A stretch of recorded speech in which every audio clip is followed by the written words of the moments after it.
Hello, everyone. Welcome back to Highways and Hilltops with Charlie and Jodi. This week we'll be covering episode 18, the Brinkley Review.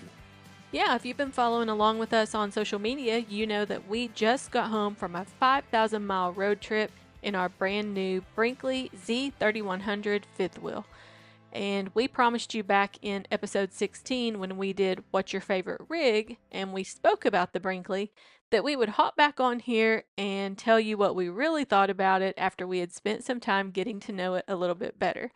And Charlie, do you think we got to know it a little better? Yeah, we did. This was a big trip, and there was some really rough areas in this trip. So, I think the first question that we talked about in our previous episode is van or fifth wheel, because we loved the van, Yes. and we really tried to figure out whether we were making a mistake or not because it was so convenient. But what do you think about it, van versus fifth wheel? um, Well, first, just let me say, I love the Brinkley. I love the room. I love the aesthetic of it, the way it looks on the outside and the inside. I love the layout, but it would be a lie for me to say there weren't a few times in this trip where I thought, oh no, I think we've made a mistake. Yeah, absolutely. So one of the things you notice right away is the height, which everybody knows it pulls a fifth wheel, there's a height difference. But watching for those bridges is, Yes. is different. It's a little bit stressful. Mm-hmm. And so we had a couple of spots, I think at least two spots on this trip. And we learned in New York that the way they mark their bridges is different. So one of the first bridges we went to said 1210. Of Yeah. course, I stopped, right? Turned on the hazards and said, oh, well, something's happened. We've made a mistake here. We're going to have to get out of here. Come to find out, they measure them that way because of snowpack, right? Yeah, we found that out after the meltdown. So I melted down a little bit and was looking to back out of there, I guess, right? That was what I was thinking. Yep. And a semi truck came by me and cleared it really easy. And we said, hey, that's our cue. Let's go. And then we got to searching online and finding out why those signs are different. So that was definitely a new one on me. I was like, it says 1210, I'm 13.3. Um, it's just not going to fit, right? Yeah, there was no feasible way we were fitting under 1210. And, you know, the issue was, and maybe this is my bad, like sometimes you just don't know until you know. So when it came time to leave, it's like I had a whole new idea of information that I needed to have in my wheelhouse that maybe just wasn't there when I thought, ooh, it'll be fun to go to Long Island, New York. Well, I didn't think about all of their roads being built in the early 1900s and made for cars that are much smaller and shorter and narrower than the cars that we drive these days, and certainly not made for an RV that's 13 foot tall. So, you know, I think after that, when I knew I was going to have to route us out of there, I got online and was like, what is the deal with New York bridges? And honestly, I found that on a trucker's Reddit post is where I found that a lot of discussion about the way they measure bridges up north, especially in New York, and that's where I found that they add at least a foot for snowpack. So the bridge was really 1310. If we had known that, we could have sailed under it and not had all of the issues where I called 911, and you guys are just going to have to jump on the New York podcast when we get to that one and we'll tell you the whole story. But for now, just know that we could have made it under that bridge. We just didn't know. Yeah, and another thing too is I forget the name of where we stayed out there at Long Island, but there was a man named Joe and he was the camp host. Nickerson Beach Campground. This guy was fantastic. It was raining. He was trying to close up the gates. I mean, he was trying to work. It was cold. And he sat on a picnic bench with me and sat down and drew me a map. Yes. And but it was a map out of there. So another thing we learned, if it's labeled a parkway, you're not supposed to be on it with an RV or a big rig. Well, there's a parkway coming out of Nickerson Beach RV spot Mm-hmm. that takes you right down toward Merritt Drive or Street. It's called Merritt. I know that. yeah. But anyway, there's a way to get out of there. It's real cool because you can get out of there, get right out on the highway after just a few short turns, and then boom, we headed toward Acadia. So it was great. So Joe, just to call out to Joe, Yeah. he's a fantastic guy. Um, he just really impressed me. But anyway, so yeah, fifth wheels are a bit different on the height. I will say in our entire 50, I think it was 5,400 is what I counted. Yeah. On the entire trip, we only had two places that we had this problem. Now, to not to get into the story too much, but we learned another little tip, and we'll go ahead and just say it here, and we'll say it again in our next podcast, is it's so important. We use RV Life, Mm. which is fine because it measures height, but we also use our Google mapping tool and we look at the route the night before and make sure. It's just Yes. a little bit more prep for all that convenience of having a fifth wheel. And that is the tip right there, is to use both because RV Life doesn't watch for traffic, weather, things like that, and it's just a great tip. Yes, and the other thing that I learned in routing is if you're on interstate highways, you're pretty much golden because those are your truck routes, right? But it's when you get off of those interstates to go down different like parkways. I didn't know that in New York parkways have bridges that are 7 foot tall. We didn't know that until Joe told us. So now we're like, oh, that makes sense. But when I got on the trucker Reddit, I found out that if you actually go out to the New York Department of Transportation, there's a whole section about parkways. And guess what it tells you? You can't be on there if you're over like 7'6". So that means even our four-wheel drive truck would be pretty close. Yeah, the van wouldn't have mattered. They're just super short. Yeah. Another little thing about this, and again, I won't tell this story that's coming up. We'll tell it in detail because we're gonna have pictures and everything.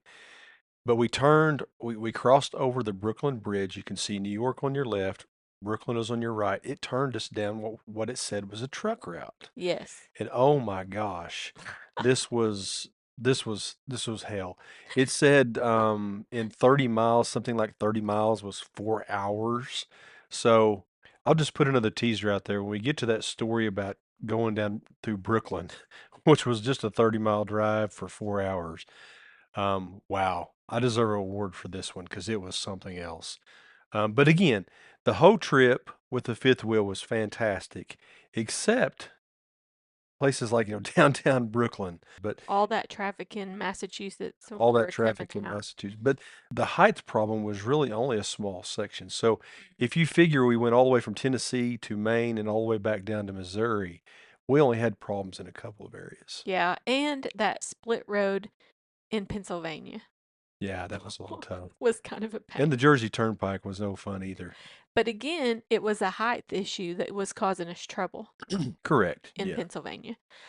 Also, one weird thing that happened that I'll give you a clue in. Whenever we left New York, which, by the way, we're stressed because of the hardship of getting there. And so whenever we went to leave there, we're in bumper to bumper traffic going through. I think maybe we were in Massachusetts at this point, or maybe, yeah, I think maybe Massachusetts, maybe still in New York. And Google Maps came up and said, there's an object in the roadway up ahead. And so we were like, oh no. Well, we could see the traffic starting to slow down up there. And I have Google Maps on because, it'll show you traffic flow where RV Life doesn't do that. RV Life, if you're listening, we need traffic flow. Absolutely. Um, so Google Maps came up and said, there's an object in the roadway. And you're thinking, oh man, a tractor trailer probably had a blowout, or, usually that's what it is. It's something like that. Oh no, it was a broke down car in the middle of 6 lanes of traffic. Just Yeah. broke down in the middle And lane. you're just stuck because you can't get over. Just like through Brooklyn and those places, it was a race car driving match is what it was. But Yeah, that was insane to me. I was like, oh my gosh, I never really thought of it being a broke down car. And Google Maps, if you're listening, if it's a broke down car, like maybe you should say disabled vehicle in the roadway sure. instead of an object. The cool thing was is once we got out of those areas, like upstate New York was wonderful. There're just some areas you need to bypass when it comes to downtown New York. I Yes, just don't think the Brooklyn Bridge through Brooklyn is the way to go. We tested it at the worst possible scenario. So that being said, the Brinkley did fantastic in those scenarios. It pulls good and all that. And so we made it all right. We just had to talk to ourselves and be real calm. So that's true. Also, just a heads up if you are headed that way, when we drove the New Jersey Turnpike, it cost us $45.15 to drive it with our truck and fifth wheel. And we're still waiting to see if other bills show up in the mail because a lot of them said, keep going, we'll bill you.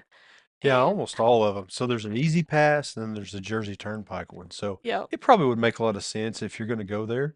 Go ahead and get online and get those and just be done with it. Because it is kind of frustrating to not know if they're going to bill you or whatever. Yeah, and you have to get over to the far right lane if you're an oversized load, which we were.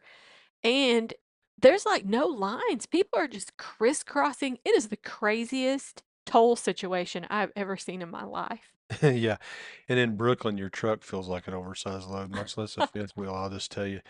So you ask me, the van or the RV? Oh, I still love the fifth wheel for the long haul. Here's what I know now, though. You guys who've been with us through all of this know that when I planned this vacation year, we were in the van. So all of my campsites that I got were for a 21-foot van. And once we traded for the Brinkley and we decided to pull the trigger on that, I had to go back and call all of those and make sure we upped from 30 amp to 50 amp and that our site was big enough to support our rig. And it worked out beautifully everywhere except Branson, Missouri. Yeah.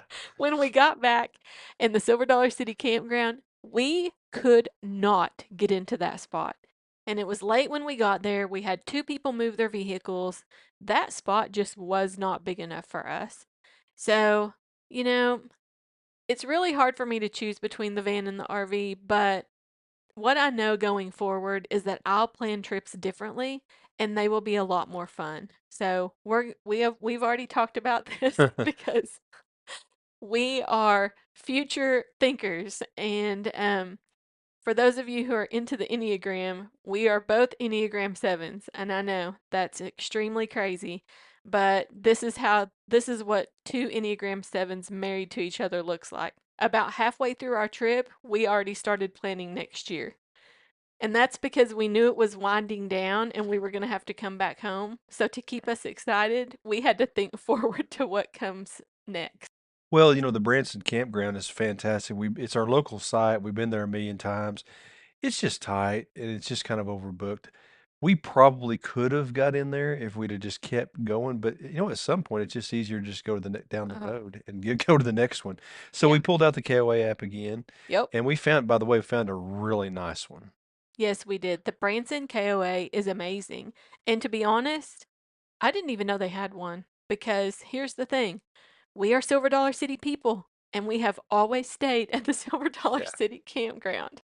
So whenever we decided we were just going to call it quits on trying to get into that spot and disrupting the whole campground trying to do it, I got on the KOA app, was like Branson, Missouri, found it. We drove over there. Like I told you guys, this is what I love about KOA. I know the night check in procedure. You pull up to the office, anything that's available is hanging out on the board. So you just find the site, look at it, look how big it is. It's 50 amp, 70 feet, we'll take it. And then you just go get in it and you settle up with the office in the morning. Yeah, and in the defense of the Branson campsite, it wasn't so much about we couldn't get in there. It was really more about all the help we had trying to help us get in there. So just a little tip, you're going to run into this at some point. At some point, I was just like, all right, guys, get in the vehicle before something gets tore up. Because I had 10 people directing me. We make rules in my family that the people that are backing me in is you and Weston. Yeah. And we just said, hey, let's don't tear things up. There's a lot going on here. It's a little uncomfortable.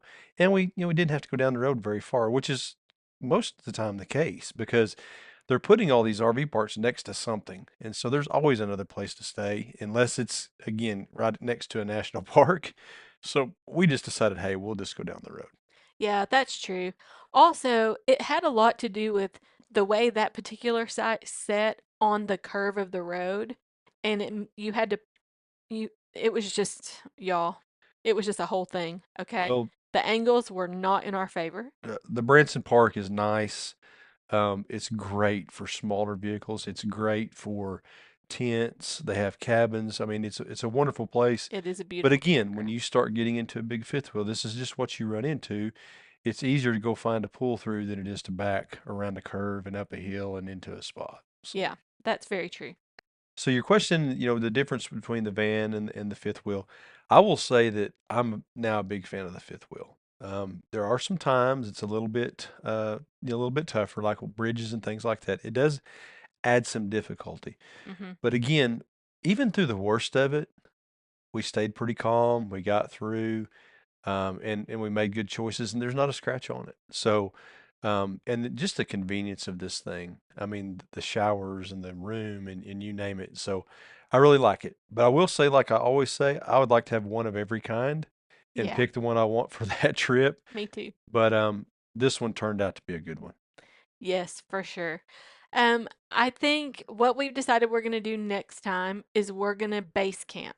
So we're going to pick a spot and we're going to set up camp and we're going to stay there for a period of time. We haven't quite decided. We may pick 3 spots and move once a week Well, I or mean, we went something. 5,400 miles, and I think we made 16 stops, and we still had a fantastic time. Nothing about this trip is, I wouldn't take it back for anything. I loved it.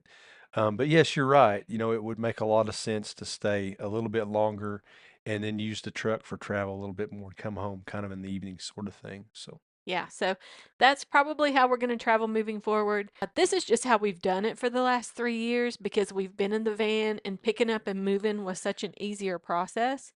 But I realize now that tearing down and setting up 16 or 17 times in the fifth wheel, it just isn't as fun as, moving that much in the van.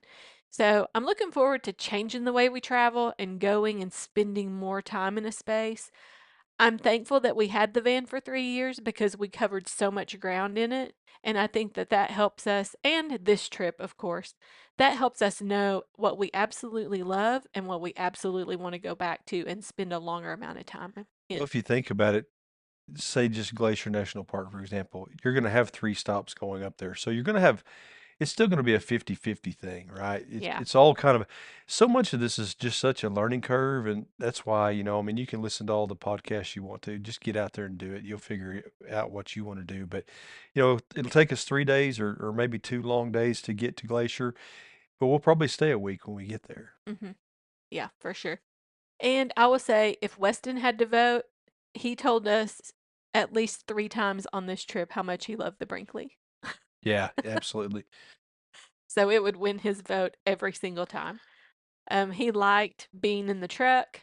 He likes having room. For him, this is such a win, and the van isn't even in the running when it comes to him voting between the Brinkley and the van for sure. And you taught him how to pull it a little. Yeah, it was fun to teach him some of that stuff. So that kind of answers the question for us, at least reluctantly, because we still love the van. Yeah. Speaking of some of the other things we talked about is, I talked a whole lot about all these details of a trailer, and I don't want to get too in depth here, but I do want to call a few things out. So the suspension, that was something we talked a lot about in the last episode. I will tell you that coil tour suspension, the one that has the shocks over the springs and all that stuff, Hmm. was fantastic. I probably pulled this thing a little too fast because that truck pulls so hard. So I would like to hear from others what speeds they try to keep it to, because I pulled it like I was testing it. I really did. Yeah. And I didn't tear anything up. I mean, nothing fell off. I'll even say that I bought a thermal gun, and every time we stopped for fuel, I pointed it at the hubs, got a temperature reading on the hubs, and I done it for the truck as well. That was really cool. Yep. And then the TPS system that they give you with this Brinkley, it has temperature and pressure. Hmm. And so as we started in Oklahoma, we were running 125 pounds. We got up into cooler climates and it was coming down a little bit. And then I watched it come back. So, I mean, I had a really good eyeball on how all my tires were doing, as well as the temperature of those hubs, which is kind of a new thing, I think. So I was kind of checking the temperature twice. um, I mentioned this before, but you're really just looking for something weird and out of place.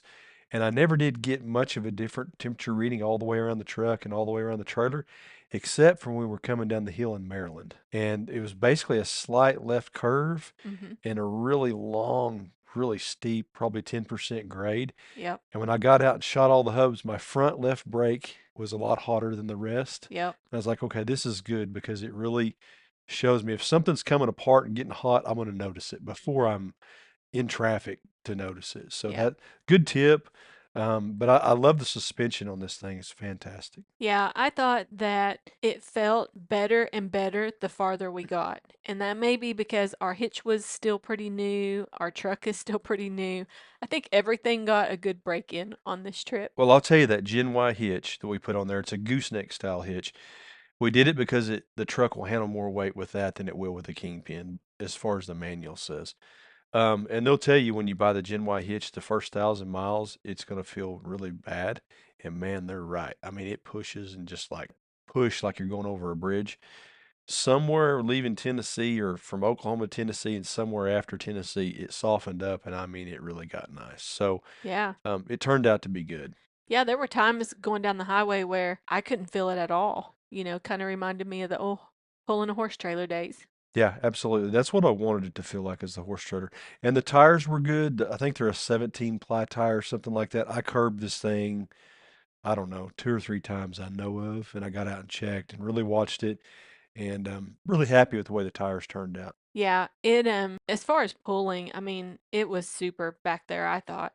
We had a little bit of wind at times, we had a little bit of rain at times, so we kind of pulled through all different conditions. Um, some fog, some really hot days, some really cool days. We kind of went through about every weather scenario, I think.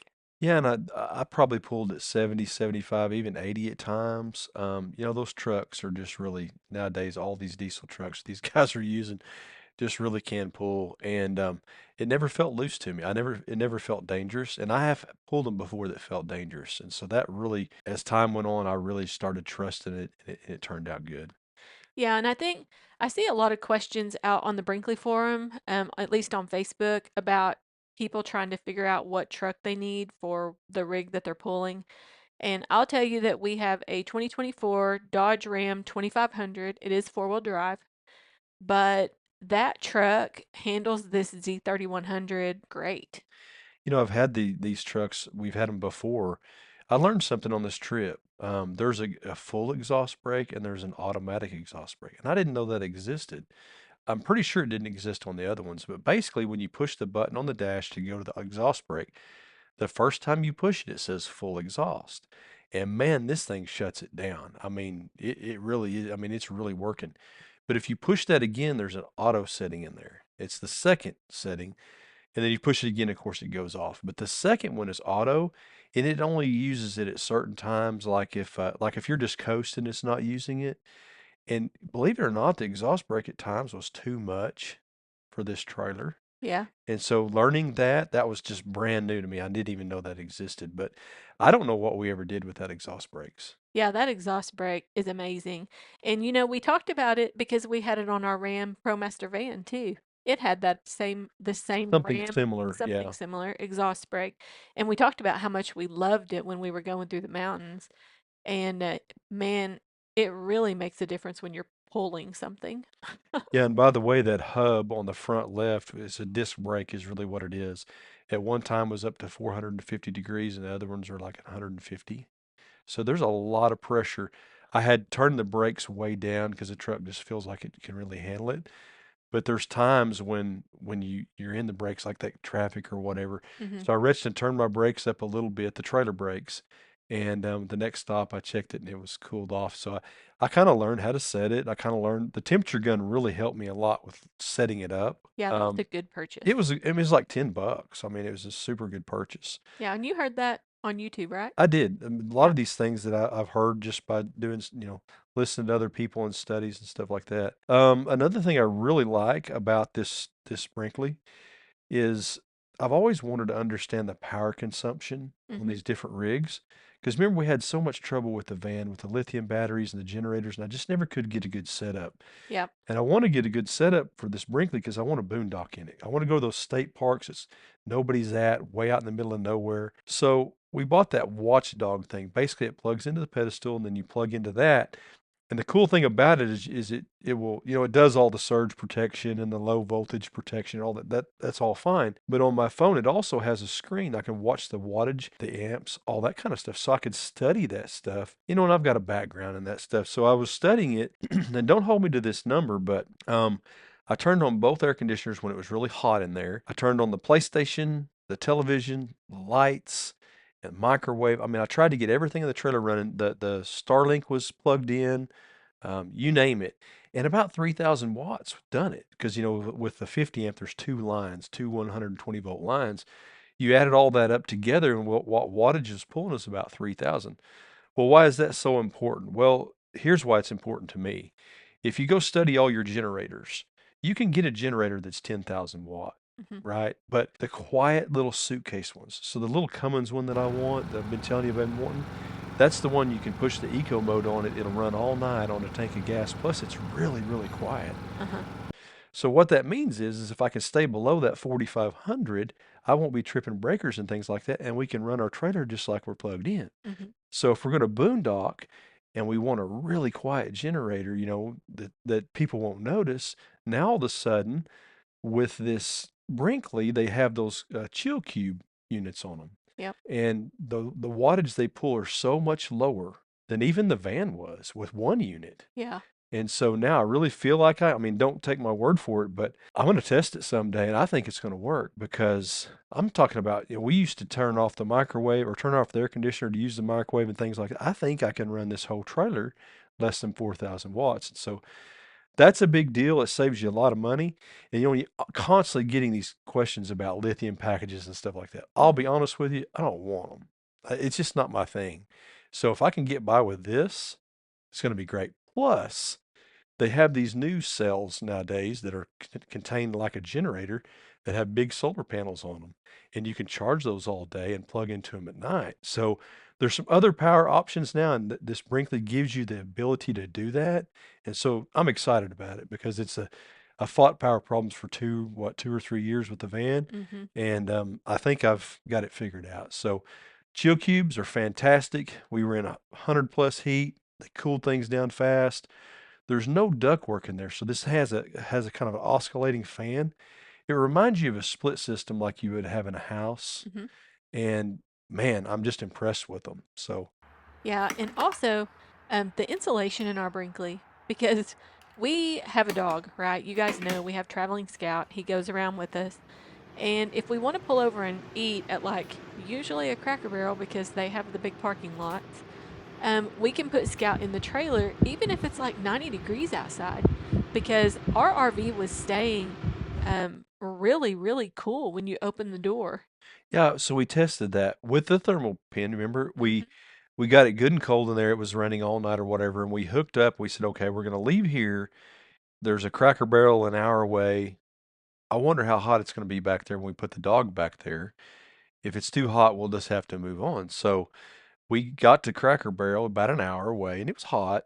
And we put that thermal pin in there, and it was cool in there still. It was like 78 degrees Yeah, we still. put the dog in there. We ate kind of quick, Yep. got back in there, and when we went back there and shot the temperature again, it was still cool. So now by the time we actually got we were going after a 5 or 6 hour drive in the day, it was hot again. Yeah. But it did have enough insulation to retain that coldness for 2 or 3 hours, which was Yeah. amazing for us. It was really awesome. And if you're in a cooler climate anyway, I mean it holds that cool really nice. But on the day that you're talking about, I mean it was near 100 when we were driving. Sure. And by the way, we're not sponsored by these folks. We're excited because we got one. We bought it for these reasons. We didn't buy it because it had that name on it. But I think those things are what's going to make it a good boondocker, which is great. The tanks are big, Hmm. which is awesome too, because we kind of tested how long if we skimped on showers a little bit, how long we could go. And I believe we can go quite a while. I think we can make it, 3 or 4 days pretty easy. Yeah. The next thing was I want to talk about is the actual flushing of the tanks. Hmm. This is a big subject, right? Yes. Um, it's also the worst part job, and it's my job, right? So there's a million videos. I talked about the king flush valve, which Hmm. is a thing you put on the outside and you attach a hose to it and it blows water up in there. You basically fill it up, and there's a little meter called, trying to remember what was it, Rain Smart or something like that. You screw on there and you basically measure the number of gallons you're putting into the tank so you can flush it a couple of times. Yep. All that stuff was great. I bought all that stuff, tested it all out. Here's what I figured out about the Brinkley. Their rinser, which is a part of the unit, it's on the top of the tank and you hook a hose to it and it basically rinses the tank out. Well, that has never really worked good in most rigs.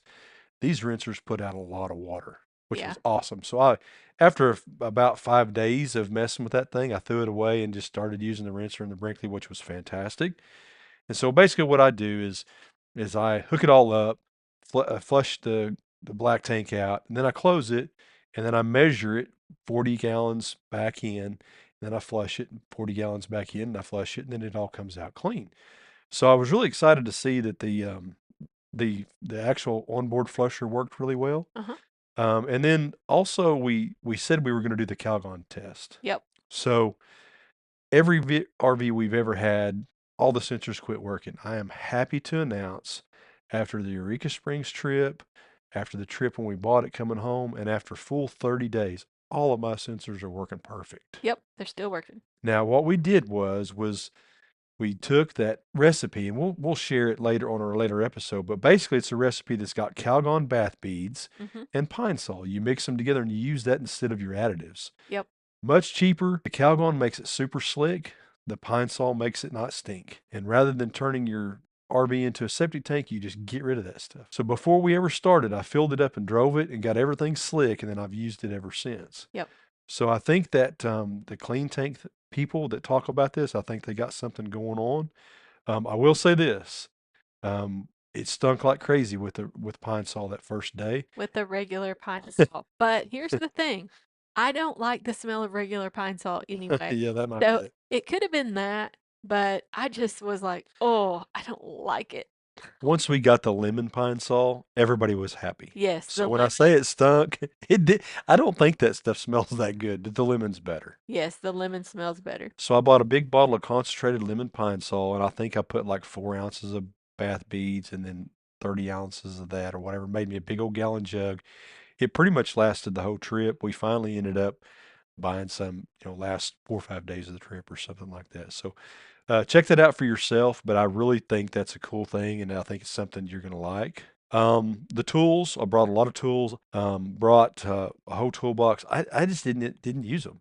To be Yeah. honest, I didn't repair anything. And I'm amazed because every RV I've ever had, I've repaired something. So thank God. Keep up the prayers there. Yes, Maybe for I won't sure. have to.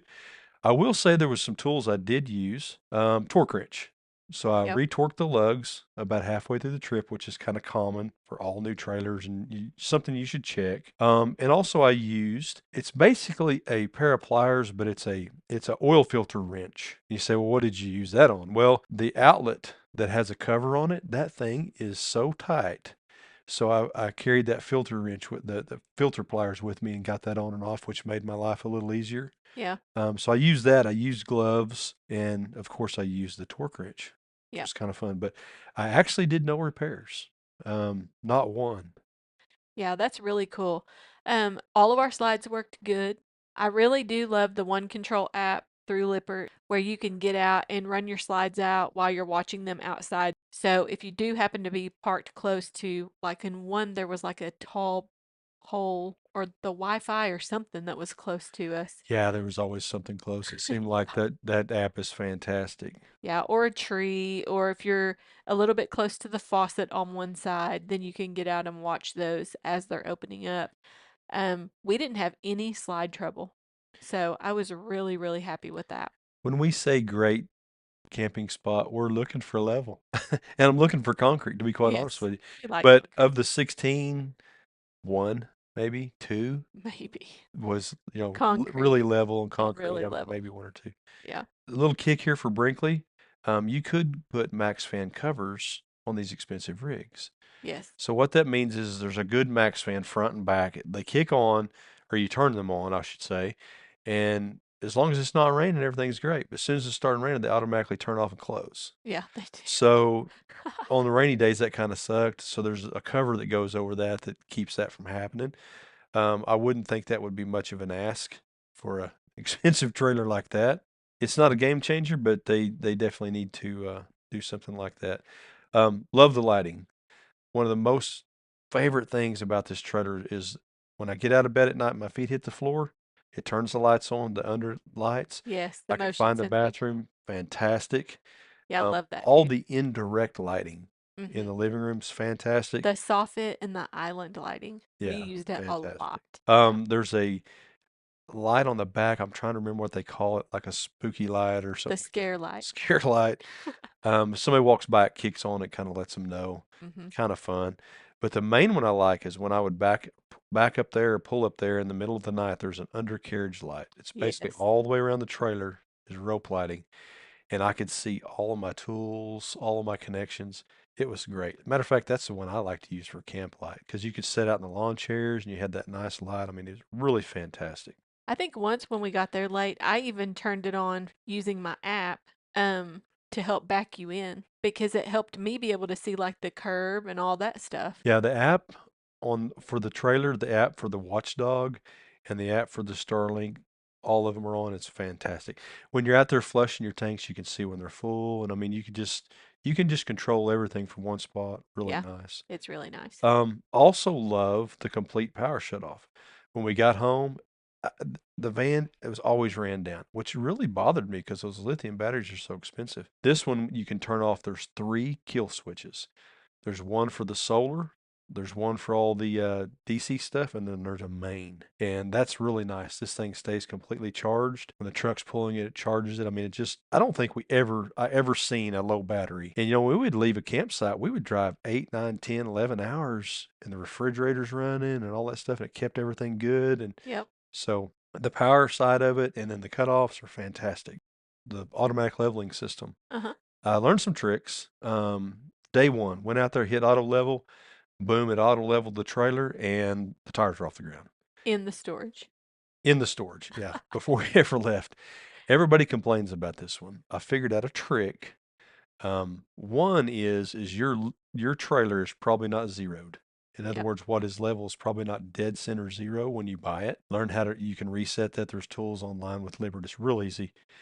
So we set that zero, which was fantastic. That got us level every time. And then for the lifting off the ground, the tires off the ground, I don't think anybody likes that because just the idea of a hose breaking or something like that and dropping you 3 inches just kind of scare you to death. I don't know if it would really hurt you, but it's just not good practice. So here's what I figured out. Um, the first thing you do is you back it in and you'll look if it's unlevel, get your blocks out before you ever get started. It's Hmm. just smart. But if after that and it does do its level thing, whatever, and some are off the ground. What I figured out, I just went into manual mode, and on the face of that controller, it gives you a zero, a plus or minus. And I would just go ahead and raise it up just a little hair further on whatever side that was off the ground, put some blocks under it, let it back down, and then just manually re-level it. Just usually took a bump or two, not a Hmm. big deal. And then I got, it all worked out for me because I got auto level. I made a few adjustments and then boom, I'm back to zero. So Yeah. I really didn't mind it at all. I think it was fantastic. I think maybe just it takes everybody time to kind of figure out those tricks. Yeah, for sure. Another thing that was really great, I didn't know if we would like, is the on-demand water heater. Oh yeah, it's great. We took some long showers, right? I Yeah. mean, Weston and everybody, we take them 30-minute showers for sure. We used one tank of gas while we were gone, and we never had any issues with hot water. It Yep. was fantastic. I could highly recommend that thing. In the closet there, you just push a button and set your temperature and go. There's no priming. I mean, it's just super easy. Yeah, I love the ease of the controller on that water heater. So nice. Another thing is the fuel and the def. You know, I always wanted to do kind of a test when we're on the road. How hard is it to get def? How hard is it to get fuel? How hard is it to get out of these places? I'll just tell you straight up, we pretty much like to go to the truck stops and stuff. Loves, Bucky's, TAs, those kinds of things because they have def at the pump. Hmm. And I've got this weird thing, and it may not be true, but I've always felt like def has kind of an age to it, right? And so when you go inside and you buy a box of def, I don't know how old it is. Right. But when I buy it at the pump, these truck drivers are buying it all the time. It just was so much easier. We went to a Bucky's. It must have had 100 pumps. Biggest Bucky's I've ever seen. But we bought our fuel and def at most of those pumps. We did have to use a few other pumps, but usually when we try to get to about a quarter tank, we just start looking, Yes. because we did run a light on for a long time, a few times, Yes, we did. because we were talking. But anyway, there's a little trick for you, for fresh def. And Bucky's is nice because their def signs are actually out on the awning. So you can see which pumps have def. You don't have to drive all the way up there and be like, wait, can you see it over there? Where we have to do a lot of Sure. places. But the pumps that have def are all usually on one end and it says def real big up on the awning. So if you'll look, you'll know right where to go to those pumps when you're driving in. Yeah, and they have the snacks too. I mean, there's a everything in the world's at Bucky's. So, Everybody loves a Bucky's. another thing we talked about in last episode, we said we would kind of compare again, is this wet bolt idea. Everybody's got them. I'm not knocking them. It's a good thing. Um, but I do like if you have the opportunity, if they're selling you a Brinkley and it's got bolt, one trailer's got one wet bolt, one trailer's got the coil spring suspension, the tour suspension. I'll just advise you go ahead and pick the upgraded one because they're already upgrading to that anyway. Mm-hmm. As a matter of fact, ours has drum brakes, and what's coming off the assembly line now has disc in the coil suspension. I could have waited a few weeks and had that too, but that's the way it goes. Yeah. These things are like Legos. I heard that while we were out, but we met a couple of folks. You want to tell them about the folks we met on the way out? Yeah. So when we were in Pennsylvania, we met Mike and Tony from Our RV Sunsets. That's OUR RV Sunsets. You guys might know them from YouTube. They are fabulous people, and we chatted with them for a really long time. And if you watch their YouTube channel and follow their story, they were having a little bit of difficulties with their trailer during that stop. And they've told the whole story out on their YouTube channel, so you can jump out there and hear what was going on with them. But it was a wet bolt issue. It was a broken bolt. There's a piece of road there in Indiana that's really bad apparently, and he hit that, and so it happens to everybody. It's just something that kind of happens.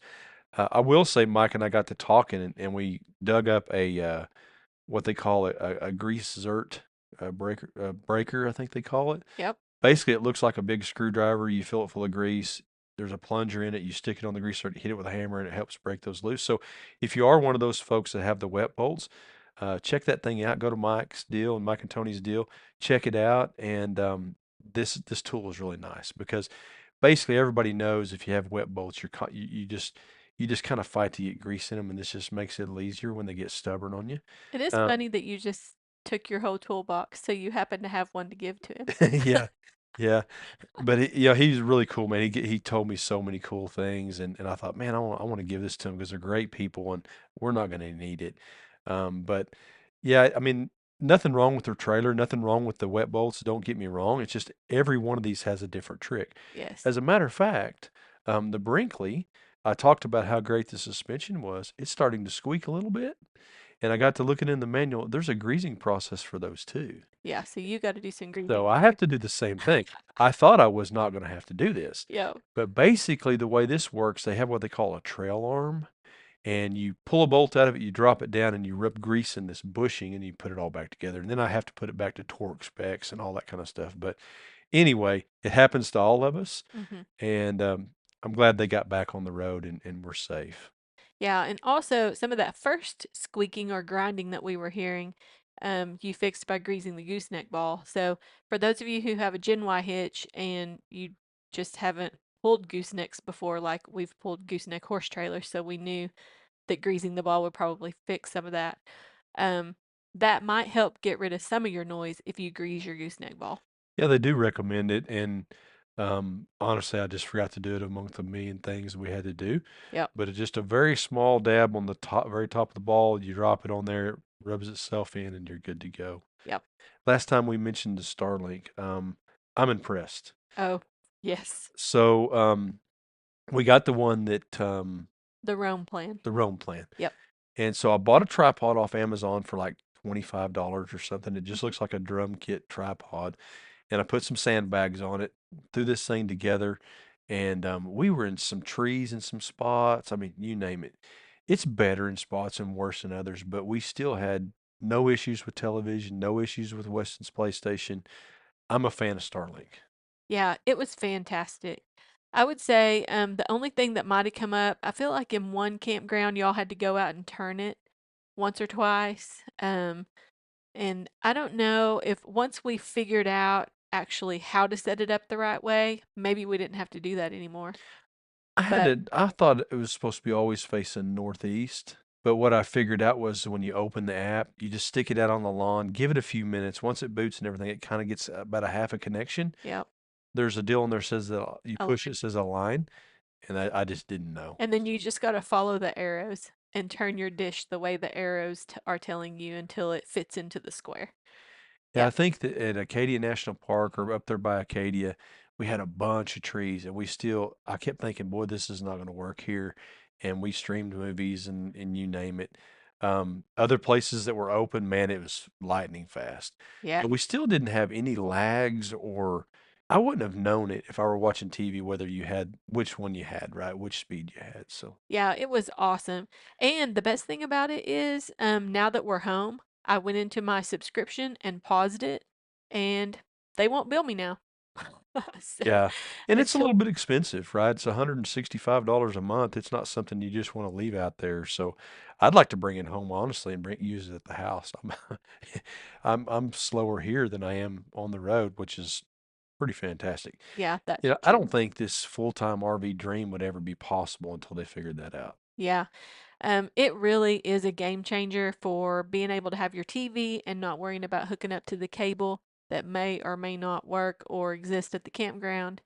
And being able to get on and I mean, I was working on uploading video stuff and Weston was playing games and you were watching TV and so we were definitely putting it to the test.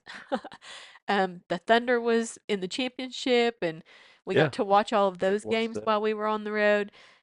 All thanks to our Starlink. So we're not sponsored by Starlink, but Starlink, we love you. So I'll give Elon a follow and see.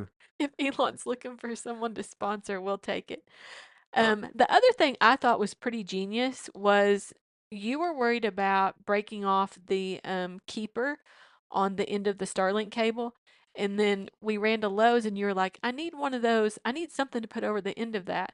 And we ended up getting like a punch down or a, It was a punch down for an RJ45. yeah. Yeah. And so we just clip it onto that and then you can roll it up and pull it through the grass and it protects your keeper on the end of your cable. So that was a good idea, babe.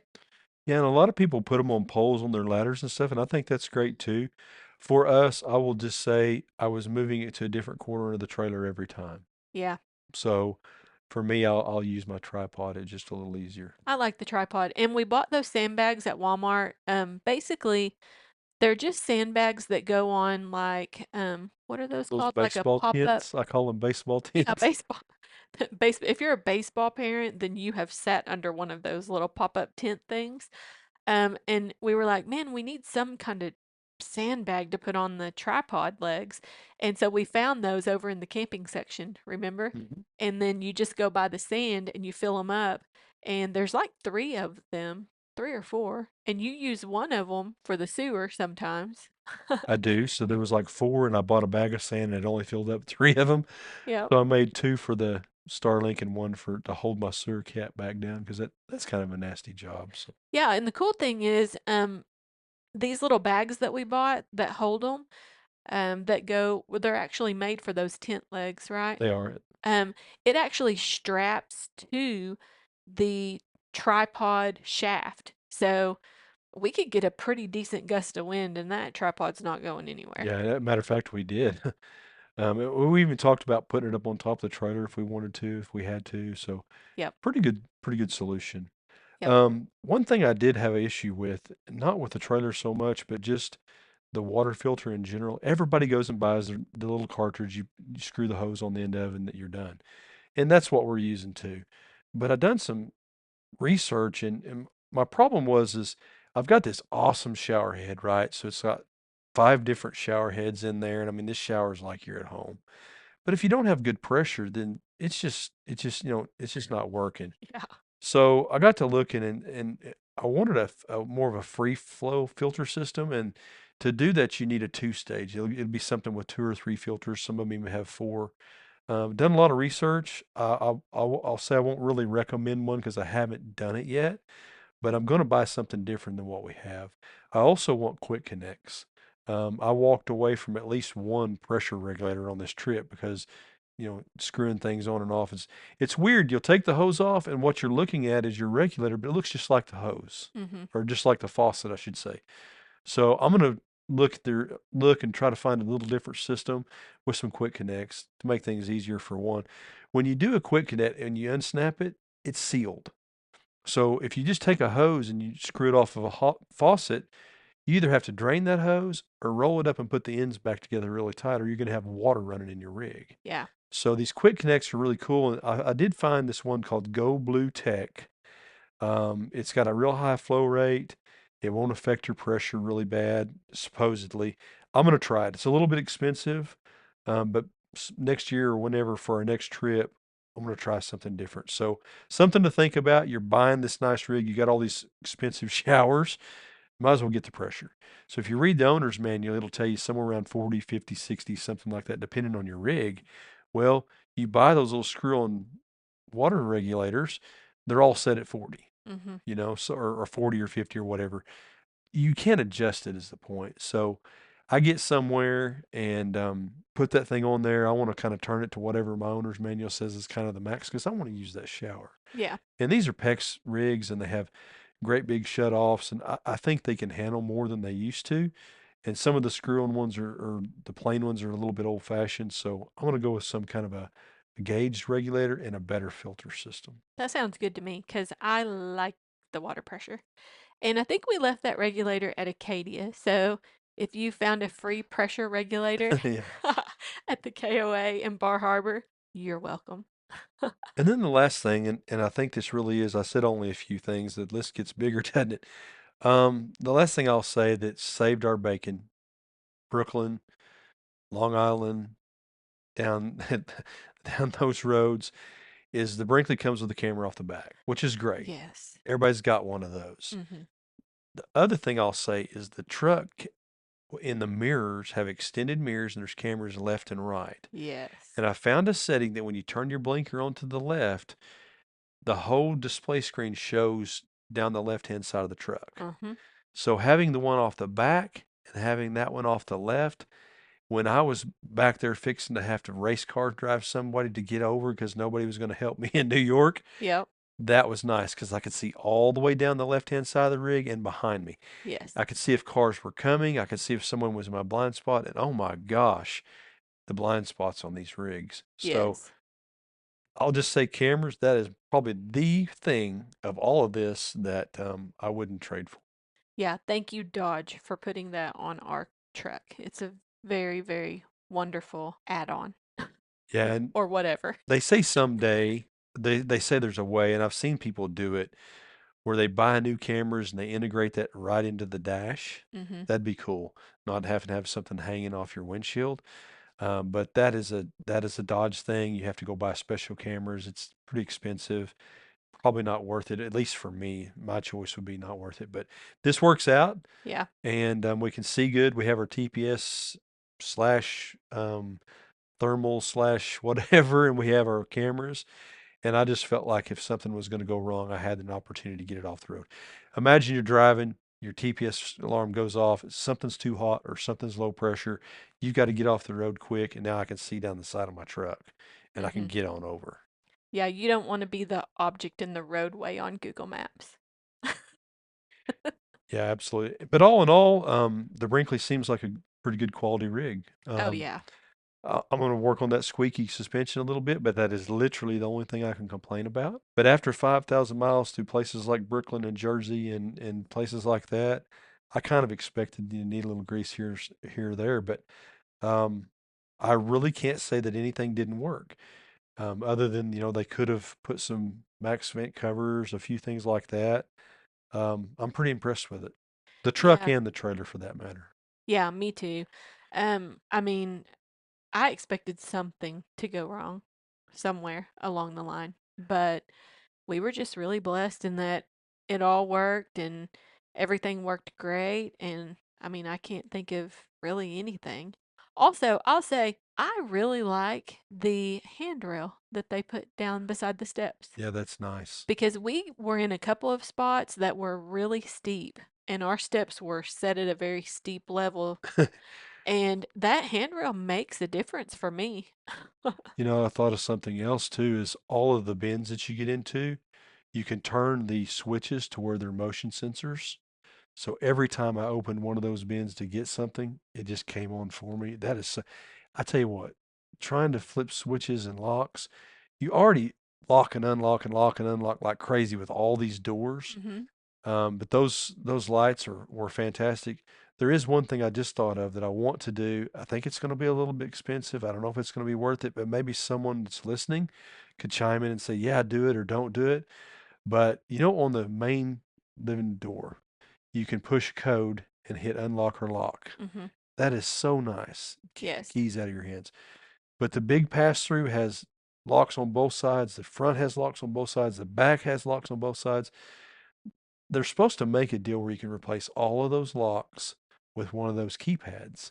And you know, you have the key fob where you can push the button and unlock the main door and get in and out. Hmm. If we could do an auxiliary on that key fob and unlock all those, what do you call them, storage Storages. doors, Hmm. would be so nice for me because I mean, just you get carpal tunnel unlocking these things. So Yeah, that would be very, very nice. And I'll mention one other thing that we did.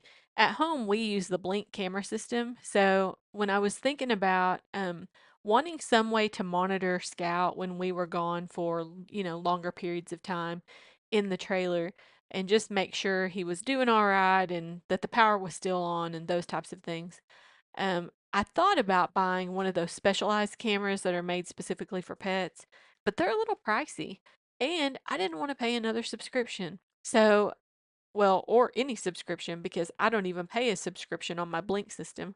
I just bought it and set it up, and it's attached to our Wi Fi at home so I can monitor everything. So what I did was I was in Best Buy looking around and I was like, hey, there's a Blink camera. Can I just add that to what I already have? And they were like, well, yeah, if you have a subscription, it just adds on like another camera. So that's what I did. I bought this pan and tilt camera that's made for indoors and I just set it on the counter, turned it on. I hooked it up to the Starlink and we can actually talk to him through the camera, which just confuses him, so it's better not to do it. But if you needed to, you could. But it created a whole new tab in my Blink app, so all my home cameras are on one side and then the Brinkley camera is on its own. And I can click over to the Brinkley cam, and as long as the camera's on, we know that the power is on and the Wi Fi is on, and we can see Scout. And if it's got motion detect on it, so if he gets up or is running around or barking or anything like that, it will alert me. But what we figured out is he basically sleeps for like 6 hours yeah, while we're gone in one spot and never moves. I think he approves of the trade as well. Yes, that's for sure. He was quite cozy in there. But if you're looking for a solution, what kind of turned me on to that was I had saw where some people had just bought an indoor like a Nest camera and then set a temperature gauge by it so they could monitor the temperature in their RV. But what we figured out is as long as I'm getting a signal, we know the internet's on and we know the camera's on, so we know the power is on. Well, and we have the Watchdog app too. It's on my phone, Yep. and I can tell you what power we're pulling. I can tell you what's running by the wattage because I've kind of watched it. Yep. If it's no watts and whatever, something's not right. Right. Yeah. So Yeah. And so the cool thing is, if something were to go wrong and we were running around a couple of hours from the campground, at least with the Brinkley keypad, we could probably call the office and have someone like go check if it were an yeah, emergency. and the Watchdog too, it shows you power to the trailer. Yeah. So there's a lots of tabs on there. So you can see your Starlink, you can see the power to the trailer, you can see, you know, through the cameras. You pretty much have them covered. So. Yeah. That is for sure. All right. Well, did you have anything else? So the refrigerator has a screw tab that you can screw there. The doors are not going to open, but when you take that out and do open the doors, sometimes things want to fall out on you. I think the trick you had was the pool noodles. Yeah, I saw someone else had done that on Facebook. Yeah, so I mean, everything's on Facebook, right? You Yeah. can figure it out. But things they're going to spill, they've taken cut a short piece of pool noodle and wrap it around them on the front of the tray or whatever. Basically, Yep. there's not a lip on the front of your ice box. Mhm. So if something's leaning into the door and you open it up, so real simple cure. One pool noodle cut, two or three pieces works that out pretty good. Yeah, and I do think that for the most part, everything stayed put where it was supposed to be in our fridge. The Brinkley must ride great back there. I noticed Lippard's doing a test where people are riding in the back of the trailer on a closed course. Uh-huh. One of these days, I'm going to do that. I want to know just how good it is, or how bad it is, or whatever. I suspect it's really good. It's at least, gosh, I've left things on the dresser and they still be there. So something's got to be pretty good. Yeah. Maybe it's a combination of things. Maybe it's the hitch. Maybe it's the suspension. But it seems like they'd be pretty good. And I'm telling you, somebody's got to tell me if I'm driving too fast or how fast you drive, because I really drove the heck out of this thing. 5,400 miles is just a long ways, and you get tired of driving. And those trucks run so hard, got great brakes. I just felt like I really had control of it. And I drove at 75, 80 mile an hour. You know what we should do? We should command strip up an old phone, charge it up, and just command strip it up in there and turn video on, and then drive. Maybe I can use your camera.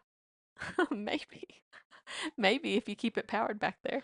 Maybe we can hook it to a phone or something and drive and just watch it back there. Yeah. But anyway, yeah, I'd be really interested. I'm sure that there's some movement, but I mean, I literally didn't have any trim fall off or come apart. Um, Not so much as, I mean, a cabinet door didn't even come loose. So Yeah. something's got to be pretty good or better. Of course, these things aren't cheap either, right? These are pretty nice trailers. They're supposed to perform. But Yep. anyway, All right. Well, are we done? I think so. Okay. Well, thanks for coming back and hanging out with us here on Highways and Hilltops. I did over the weekend lose my SD card case while we were in Dalhart, Texas, visiting our kids. I'm very heartbroken about it. If you happen to be going through the Dalhart area and you find some random black plastic case with red latches, please pick it up because it has SD cards in it from like 2019 to 2025, and I'm heartbroken, but it'll be okay. My wonderful husband said that just means we just have to go back to those places so I can capture all those photos again. Exactly. So, thanks for hanging out with us today on Highways and Hilltops. We hope that you are having a great summer, and until next week, we hope you get to go explore something fun. See you next time. Bye.